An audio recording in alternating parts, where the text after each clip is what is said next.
What's up guys, it's Punchy, and today we have a pretty exciting Deepwoken patch that has a ton of different stuff for everyone. Hopefully you'll see something that you like, and as always, make sure to test this new stuff out for yourself in-game. Also, I'm fully recovered from being sick. Let's get right into it. For all the Silentheart players, this might not be the buff that you're asking for, but something huge has been released that's exclusive to this oath. A little while back, Oath Cosmetics became a dyeable selection across the board. The Silentheart Cosmetic, our tattoos, were fully customizable with any color, which many players do use today, but we still needed a little bit more. In this update, the Silentheart Dread stacks, the Lodestar shutdown particles, and of course our different color vent match the dyed color for your cosmetic. I really enjoy how this looks, and it should be fairly large for oaths in the future if this becomes a system that's easy to implement. Something massive was added for Vision Shaper players, completely reworking how Illusory Realm actually works. Previously, you would pull players into your realm at close range, where your Illusory clones did more damage and allowed you to leave with a monster in, your place, but it was okay and kinda boring. Its base function has been reworked, and this new Illusory Realm opens up with a giant dome, trapping anybody inside. It still traps people inside and buffs up your clones, but after this is finished, it TPs you and your target back to your original positions. Mirage from the Deep, a tool that lets you exit your realm and spawn a monster, has also been removed. Everything about this new Illusory Realm is cool, but that's not without cost. Finally, a nerf has happened to Illusory Servants, where they go on cooldown if the clone is active, so you can't spam them like before, because basically they had zero cooldown. Later, I'll discuss some overall clone nerfs that also happened, which impact Vision Shaper a ton. Another new legendary outfit has been added, and this one has been around the game forever, but we finally unlocked it for, I guess, player characters. If you notice, the Agility Uncapped Trainer and more recently the Jet Striker Trainer, they all have these white and yellow robes that were previously unobtainable. It's about time to harness the power of the winds with the new Windrunner Robes. This armor is definitely one of my favorite master tier options in the entire game, and it's about time we had something that works with white outfits. The stats are fairly basic, with a high elemental resistance to wind, and of course it also has a talent specific to the armor set. Roll canceling twice grants a very brief speed boost that may be a little bit noticeable, and it does outrun base walk speed, so that could be viable if you have a speed build or something to get out of combos. Moving on, you should notice an interesting environmental update that changes how the game looks at a very fundamental level. As you can see, there's a few different lighting changes to have more contrast and a better lighting curve to make the game feel a little bit more realistic. The depths is also much more atmospheric, with an underwater blue tint and some scary new fog that's way more fitting than before because it actually looks underwater now. Here's what it looked like beforehand, and here's what it looks like right now, but share your thoughts down below. The main purpose behind these visual changes was to reduce lights and make them less blinding, which should be beneficial for all gameplay across the board. Moving on, usually I would put these into balance changes, but these new combat updates are ridiculously healthy for the game, and I consider this, impactful new content. In this update, having high ping will now grant you additional parry frames up to 0.1 seconds maximum, and that's crazy. So, if you're laggy, you should have a larger window to parry attacks, but don't worry if your ping is spiking, it's not really going to do anything, but if you have a consistent bad ping, you will have increased parry frames. One more substantial change that came to base combat is the interaction between blocking and dodging. If you dodge right after blocking, your block should cancel instantly, counting them as dodge frames. This is very important because sometimes you would be fully invincible, when you dodge after blocking, but you would still take on posture damage or get guard broken, which made no sense. Luckily, this is less of an issue after these tweaks, and I'm absolutely loving it. Moving on to something entirely unrelated to, I guess, anything, the Crustaceous Rex or Giant Crab Depths Crab,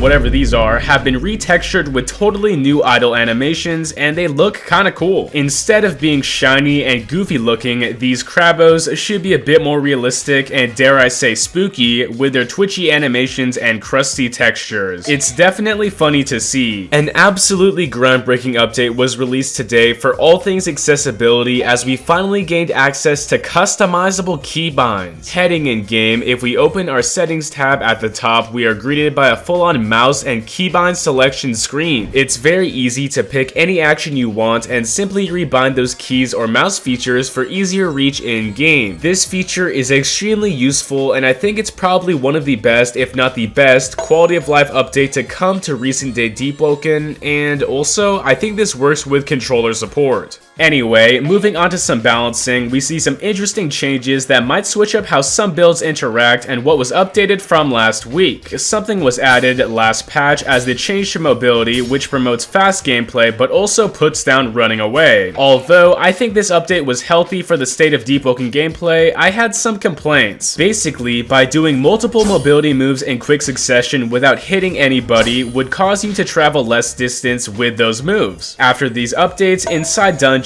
such as the Duke Manor or Layer 2, this was disabled, so mobility and speedrunning tactics are still, maintained at a high level. Moving on, it's a very sad day for people that use clones, clone builds, if those even existed, and I'll show you what happened. Back in the day, Vision Shaper clones or Lightning clones were very easy to buff using the Reinforced Grant Support talent, which gives HP to the user if they help out, another player. Unfortunately, this was removed since clones counted as other people and was essentially a free heal. What's insane about this is that you can't even spit on your clones to gain extra health or remove some posture. The final nerf for clone summoners is that they cannot give health packs or proc on knock talents for the summoner, so you have to work and your clones cannot help you to proc, healing or anything like that. That being said, it's truly a sad time, so rest in peace to Shadow Clone users. Further upon these nerfs, Icecarve Round Spark got hit with a multitude of balance changes because it was absolutely